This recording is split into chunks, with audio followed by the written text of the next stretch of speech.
Nous avons reçu des petits œufs de papillons et ils ont éclos. Et après, nous avons eu des petites chenilles. Pendant les vacances, les petites chenilles ont grandi et ils ont changé de couleur. Ils sont blanches. À ce moment-là, les petites chenilles mesurent environ 1 cm. Elles s'éclaircissent de plus en plus.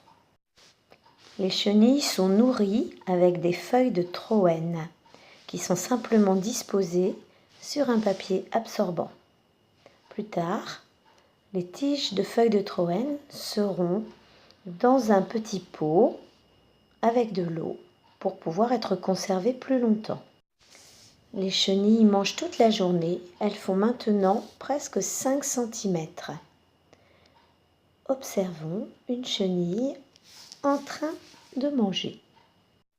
On voit aussi les petits orifices noirs qui lui servent à respirer. On distingue également les 3 paires de pattes à l'avant et au milieu les 4 paires de pattes ventouses et une dernière près de l'anus. Voici le vivarium des chenilles et leurs crottes. Un jour, une crotte devient plus liquide. La chenille a vidé ses intestins et le lendemain, elle commence à tisser son cocon. Elle tisse un fil de soie avec sa bouche. Elle va tisser pendant de longues heures. Celle-ci a choisi de s'installer dans l'angle du vivarium. Une autre choisira de tisser son cocon entre les feuilles de troène.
Une journée plus tard, le cocon est terminé.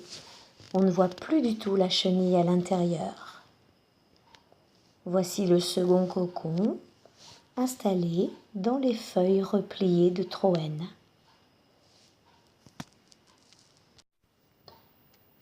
Et là commence une longue attente. Mais quelle récompense 40 jours plus tard, lorsque nous voyons 2 magnifiques papillons. Nous avons découpé le cocon pour voir l'intérieur. Il y avait une membrane brune, nous l'avons enlevée, et rien d'autre. Ce sont des papillons femelles. Leur abdomen est plus développé que celui des mâles. Ces papillons sont des papillons d'élevage destinés à la production de soie. Nous ne les libérerons donc pas dans la nature.